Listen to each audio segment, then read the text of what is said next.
Vijayawada కనకదుర్గమ్మను AP high court ప్రధాన న్యాయమూర్తి justice Dheeraj Singh Thakur సతీ సమేతంగా దర్శించుకున్నారు. శ్రావణ మాసం ఉత్సవాల్లో భాగంగా అమ్మవారిని దర్శించుకునేందుకు వచ్చిన సీజే దంపతులకు దుర్గగుడి ఈవో సీనానాయక్ స్వాగతం పలికారు. అంతరాలయంలో ప్రత్యేక పూజల అనంతరం వేద పండితులు వేసరవచనం చేశారు. ఇక అమ్మవారిని దర్శనం అనంతరం చీఫ్ జస్టిస్ దంపతులకు అమ్మవారి ప్రసాదం శేష వస్త్రం చిత్రపటం అందజేశారు దుర్గగుడి ఈవో సీనానాయక్.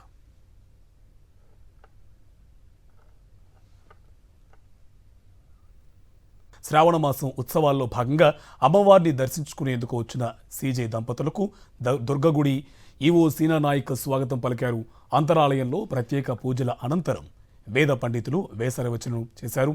ఇక అమ్మవారిని దర్శనం అనంతరం చీఫ్ జస్టిస్ దంపతులకు అమ్మవారి ప్రసాదం శేష వస్త్రం చిత్రపటం అందజేశారు దుర్గగుడి ఈవో సీనానాయక్.